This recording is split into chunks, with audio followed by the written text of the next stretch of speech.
Don and Lorena Meyer studio at the University of Nebraska-Lincoln College of Journalism. I know that many of you have been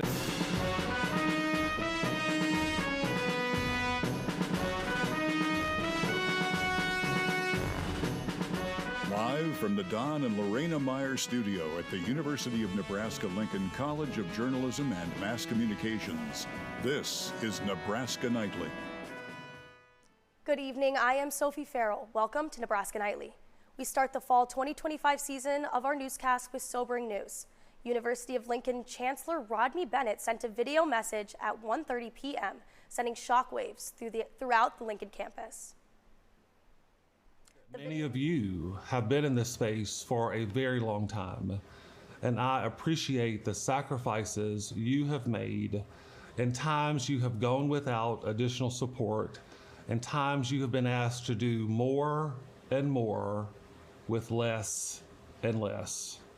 The video announced the specific reductions to meet the $27.5 million in budget cuts. There are 6 programs scheduled for elimination and 4 to be merged into 2 other schools.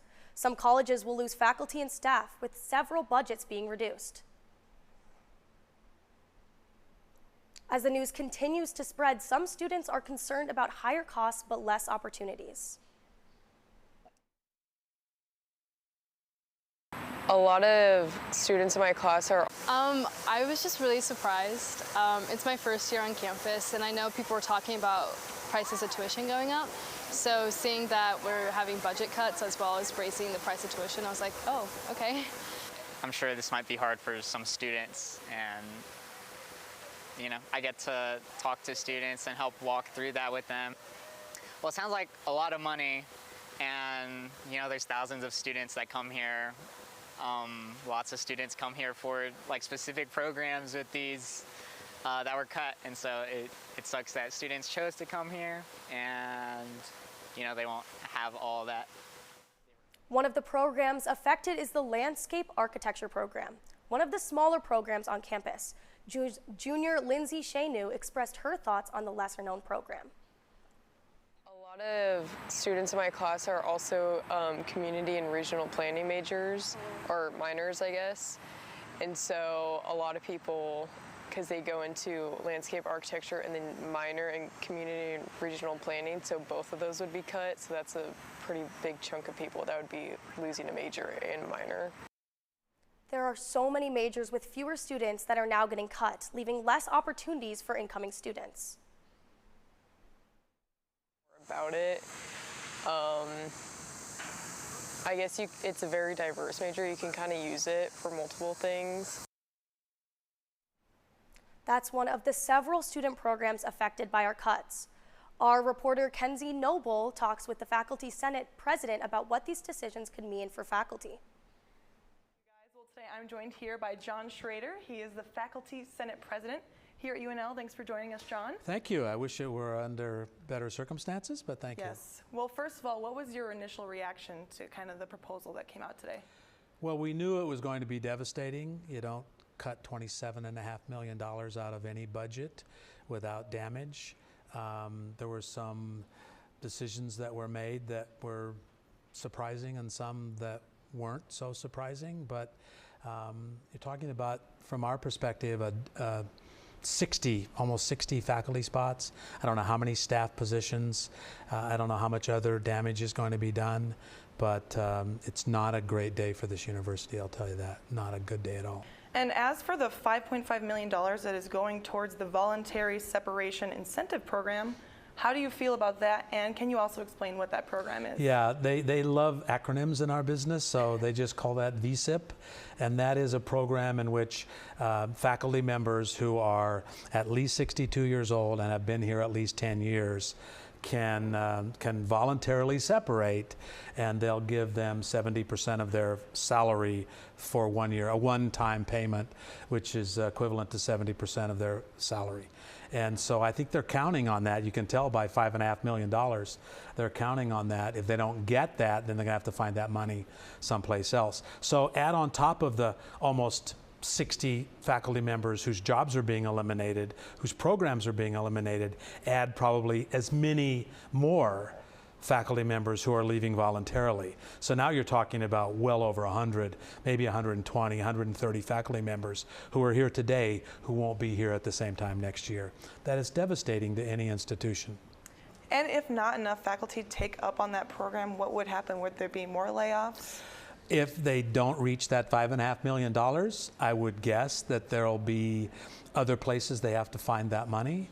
And that's a question you'll have to ask somebody else. I don't know what the popularity of that is at this point, but that would have to fit in there because they've counted on that money in this reduction process. And do you have any idea why these cuts happened in the first place? Well, there has been some structural deficit that's been carried over for a while. But really, the way I see it, it's a number of things. The amount of money that's been invested in this university by the legislature, the governor, and others has not been sufficient. Funding in other places, like from the federal government, funding has been reduced. Inflation is high. It costs a lot of money to run this operation. And when you get just barely enough money, barely the same money you got the year before in high inflation, that means you've got less money.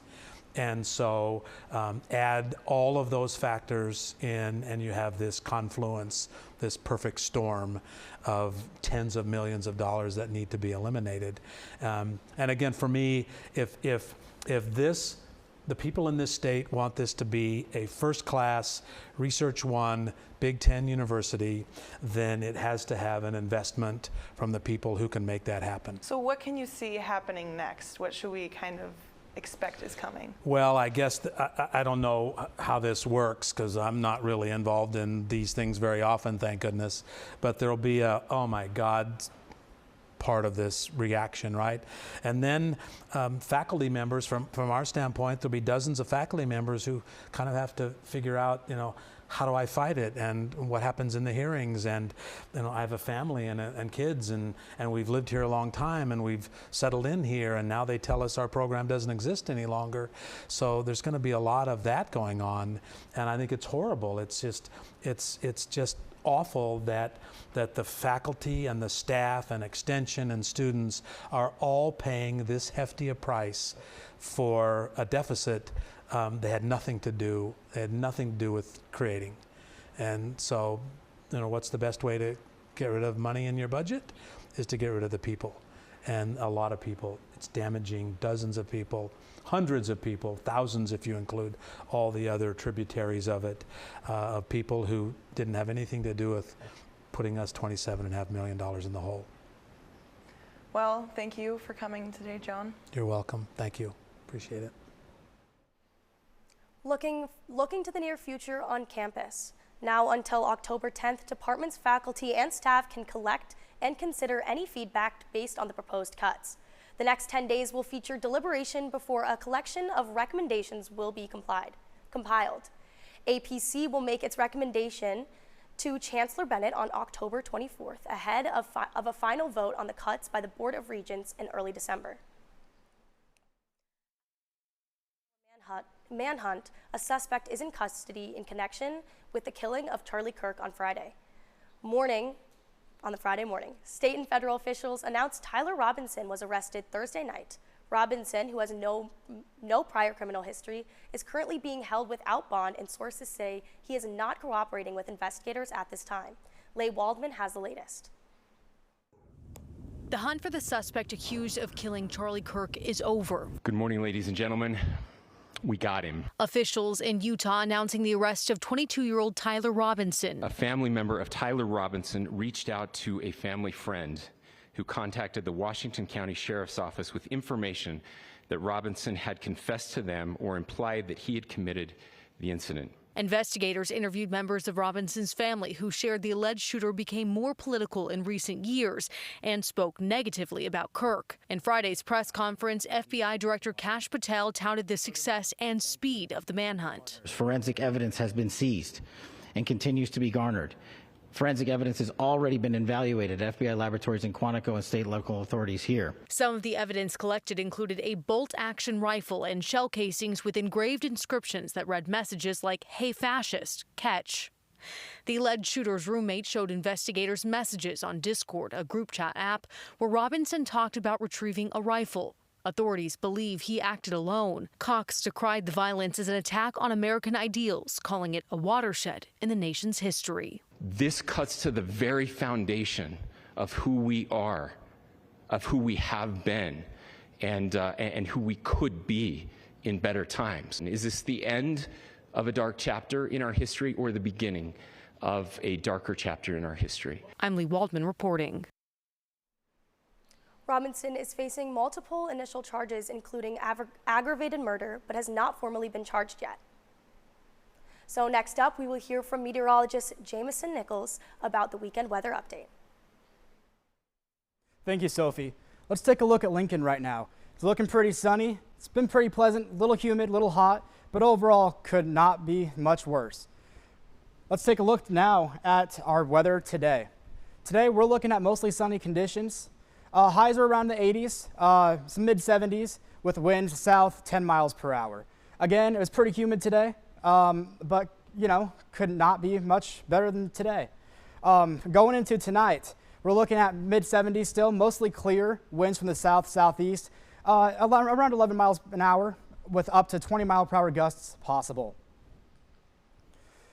Overall, there was some cloud cover over Lincoln today. It gradually became more apparent as the day went on, but there's still some sun out there, looking pretty good.